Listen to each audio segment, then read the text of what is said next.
He was eminently comfortable in both swing and bebop. He was influenced harmonically by the genius of Art Tatum.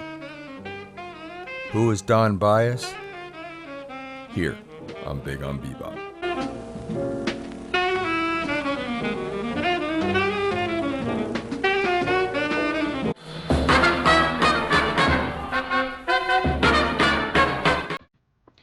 He was born Don Carlos Wesley Byas on October 21st, 1912, in Muskogee, Oklahoma. His mother played the piano and his father played the clarinet. Byas played violin, clarinet, and alto saxophone, which he played until the end of the 1920s. Benny Carter, who played many instruments, was his idol at the time. Byas started to perform in local orchestras at age 17 with Benny Moulton, Terence Holder, and Walter Page. He founded and led his own college band, Don Carlos and his Collegiate Ramblers, during 1931 to 1932 at Langston College in Oklahoma. In 1933, Byas switched to the tenor saxophone after moving to the West Coast. He played with several Los Angeles bands. In 1934, he took part in a West Coast tour of Bert Johnson's Sharps and Flats. He worked in Lionel Hampton's band at the Paradise Club in 1935.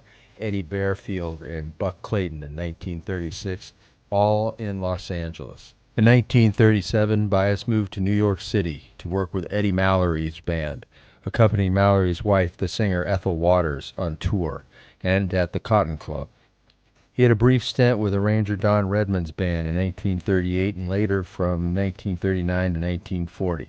He recorded his first solo record in May of 1939, Is This to Be My Souvenir, with Timmy Rosencrantz and his Barrel House Barons for Victor Records.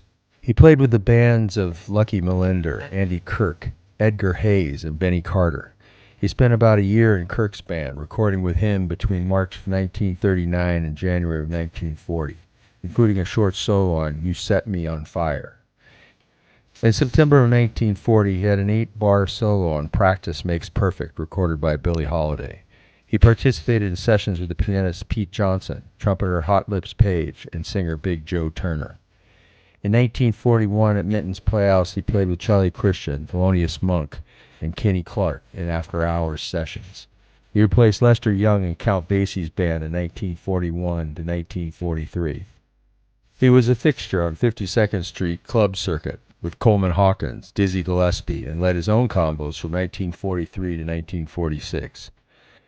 In September of 1946, Byas began his exile in Europe to tour with Don Redman's big band in Denmark, Belgium, Switzerland, and Germany.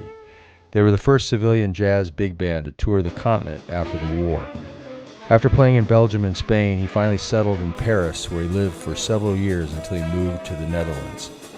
He achieved great popularity in continental jazz circles, recording and playing with local musicians, as well as visiting Americans like Duke Ellington in 1950 and Quincy Jones in 1961.